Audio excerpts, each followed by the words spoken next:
गर्मी में एक कमरे का ससुराल बना होटल। अरे मोरी मैया, कितनी गर्मी हो रही है। गर्मी से हाल बुरा हो चुका है। बहू जल्दी आ जा, मैं तो शादी की तैयारी से ही थक चुकी हूँ। भगवान का शुक्र है कि ये शादी निपट गई। वो तो है माँ जी। ये कहकर रचना कलश के चावल गिराकर घर के अंदर आती है।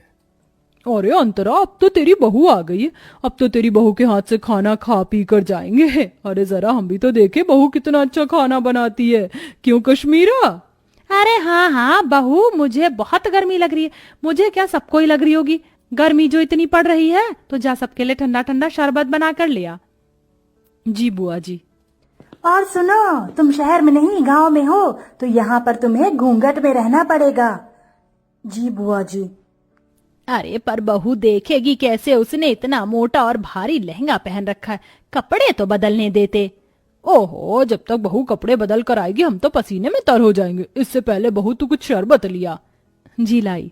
अरे बहू, थोड़ा घूंघट और करो, हम तुम्हारे ससुर समान हैं, तुम्हारे ससुर के बड़े भाई।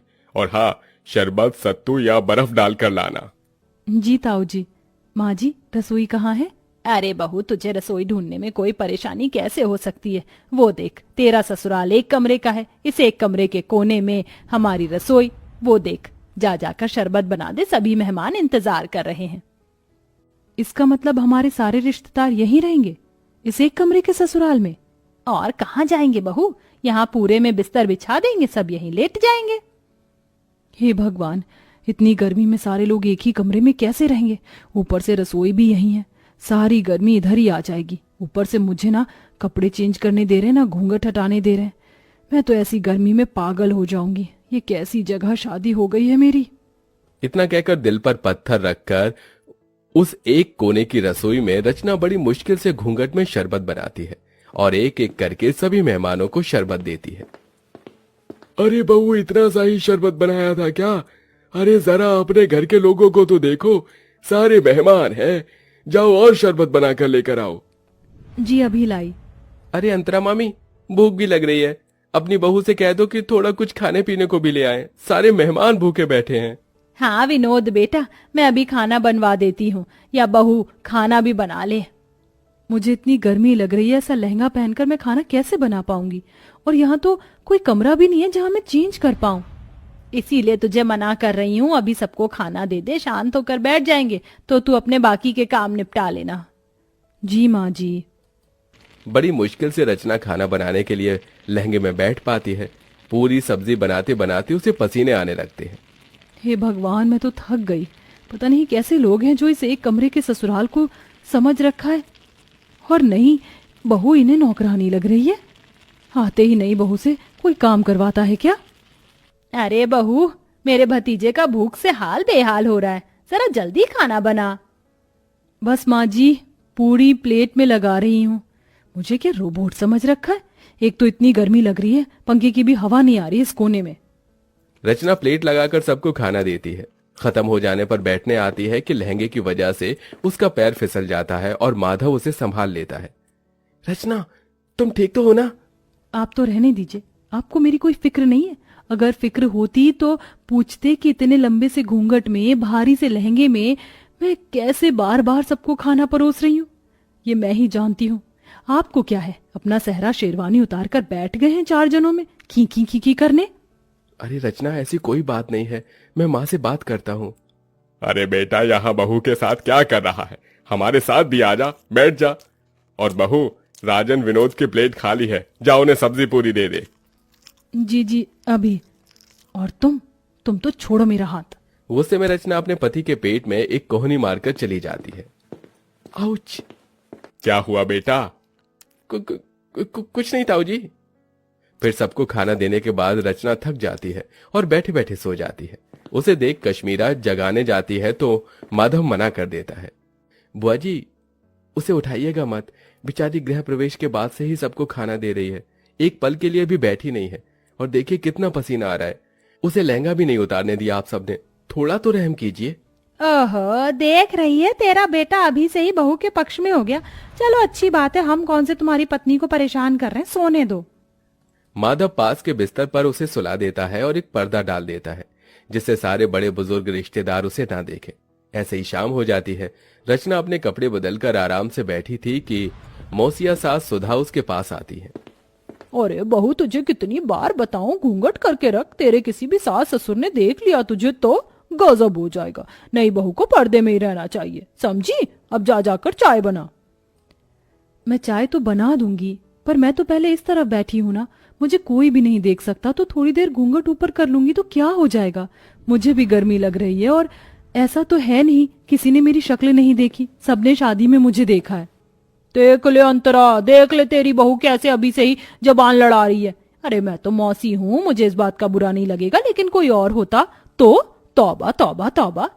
छोड़ ना सुधा, ऐसी बात नहीं करते, जा सबके लिए चाय नाश्ता लेकर आ। ये बोलते ही रचना घूंघट करके फिर से गर्मी में सबके लिए चाय बनाती है। अब इतने सारे मेहमान थे, हर कोई थोड़ी थोड़ी देर बाद अपने खाने पीने की फरमाइश कर रहा था। ऊपर से हल्की साड़ी पहनने पर विनोद कहता है, देखो रचना, मैं तुम्हारे जेठ की तरह हूँ और अभी तुम्हारी नई शादी हुई है, इसलिए बता रहा हूँ इतनी हल्की साड़ी मत पहनो। जो नई नवेली दुल्हन हो तो थोड़ी भारी साड़ी पहनो। भाई साहब, गर्मी लग रही है इसलिए मैंने थोड़ी हल्की साड़ी पहनाई है। कोई बात नहीं, थोड़ा बर्दाश्त करो और अपने हाथ के पकौड़े भी बनाकर खिला दो। फिर कहाँ मैं बार बार आने बैठ रहा हूँ, मुझे तो आगरा ही चले जाना है। अब मेरा भेजा फ्राई हो रहा है, शादी करके पछता रही हूँ। इससे पहले ही बढ़िया थी मैं जब जीन्स टॉप पहनकर विदाउट कोई घूंघट के इधर उधर रहती थी, पर इन बड़े लोगों ने तो मेरा जीना हराम कर दिया। ऊपर से इतना छोटा ससुराल है, हर जगह कोई ना कोई बैठा है। सच में कमरे के ससुराल को होटल समझ लिया है, जाने का नाम ही नहीं ले रहे। जब से आए बहू ये, जब से आए बहू वो। जी भाई साहब, लाई अभी पकौड़े। इतना कहकर रचना फिर से चूल्हा जलाकर गर्मी में बैठकर पकौड़े बनाती है। उस चूल्हे का धुआं और गर्माई सीधे रचना के मुंह पर लग रही थी। बस अब मुझे और नहीं होगा, मैं पागल हो जाऊंगी इस गर्मी में, थोड़ी देर बाहर चली जाती हूँ। पकौड़े उतार कर वो थोड़ा बाहर जाकर हवा लेते हैं। भले ही बाहर गर्मी सही, लेकिन उतनी भभक तो नहीं है जितना अंदर एक कमरे में है। भगवान जाने कैसे आलसी जानवर की तरह सब एक साथ अंदर हैं, ये भी नहीं कि अपने घर चले जाएं। अरे सर, सुकून तो अपने घर पर ही होता है, लेकिन यहाँ के रिश्तेदार बड़े मक्खी की तरह हैं जो गुड़ से चिपक जाते। एक काम करती हूँ, फ्रिज के ठंडे पानी से मुंह धोकर अंदर चली जाती हूँ, वरना सब बोलेंगे। फिर रचना ठंडे पानी से मुंह धोकर फिर सबके काम करने लगती है। ऐसे ही 4 दिन से हफ्ता और हफ्ते से 2 हफ्ते हो जाते हैं, लेकिन मेहमान जाने का नाम नहीं लेते। उन्होंने नई बहू को गर्मी में बिल्कुल काम करवाकर परेशान कर दिया था। ऐसे में रचना की हालत बहुत खराब हो जाती है, क्योंकि वो बेचारी खुद भी खा पी नहीं पाती है। पति से अपनी परेशानी बताती है, लेकिन वो नजरअंदाज कर देता है। बहू एक दिन गर्मी में कपड़े सुखाते सुखाते बेहोश हो जाती है। माधव फौरन डॉक्टर को घर पर बुलाता है, तो डॉक्टर बताता है, देखिए, गर्मी में इनकी हालत बहुत डाउन हो चुकी है। और इतनी मोटी साड़ी क्यों पहनी है आप लोगों ने? आप जून जुलाई की गर्मी से वाकिफ नहीं है क्या? और इतने सारे लोग क्यों हैं? यहाँ पर मरीज के पास ज्यादा लोग रहने से और घबराहट पैदा होती है। देखिए माधव जी, हो सके तो थोड़ा रेस्ट करने वाला एनवायरनमेंट प्रोवाइड करवा दो तो बेहतर होगा। जी डॉक्टर। ये सब इसी वजह से हो रहा होगा। बहू ने मुझे बोला था कि उसे परेशानी हो रही है, फिर भी मैंने इसकी एक नहीं सुनी। बेटा, डॉक्टर साहब सही कह रहे हैं। देख, बहू का पगफेरा भी नहीं हुआ, ऐसा कर तू इसके मायके ले जा इसे। ठीक है माँ। बहुत हो गया, कहीं ना कहीं ये रिश्तेदार भी मेरी बहू के इस हालत के जिम्मेदार हैं। बहुत दिन खाना खा लिया मेरे घर को होटल समझकर, अब मुझे इन्हें यहाँ से निकालना ही होगा। सुनिए, आप सब थोड़ा बाहर जा सकते हैं? जो डॉक्टर साहब ने बोला है उसी के लिए बोला है मैंने। हाँ हाँ ठीक है, चलो चलो सब बाहर चलो। उनके बाहर जाते ही अंतरा बहू से कहती है, बहू मैं समझ सकती हूँ, तू बहुत परेशान हो गई थी, इसलिए अब मैं तुझे तेरे मायके भेज रही हूँ और इन मेहमानों की तो छुट्टी मैं करूंगी। काश तेरी ये बात मैंने पहले समझ ली होती। कोई बात नहीं माँ जी, ये सब हो जाता है, आप अपना ख्याल रखना। हाँ हाँ। कुछ देर बाद माधव रचना को लेकर उसके मायके चला जाता है और फिर अंतरा शाम से लेकर अगले 4 दिन तक रोज फीका खाना बनाती है और बहाने लगाती है। तभी सुधा, कश्मीरा, मुकेश खाने को मना कर देते हैं। अरे नहीं नहीं, बस जिज्जी, अब और नहीं चाहिए। अरे खा लो पेट भरकर, बहू के हाथ से भी तो कहते थे बार बार। पर तुम्हारे हाथ से नहीं खा सकते ना अंतरा।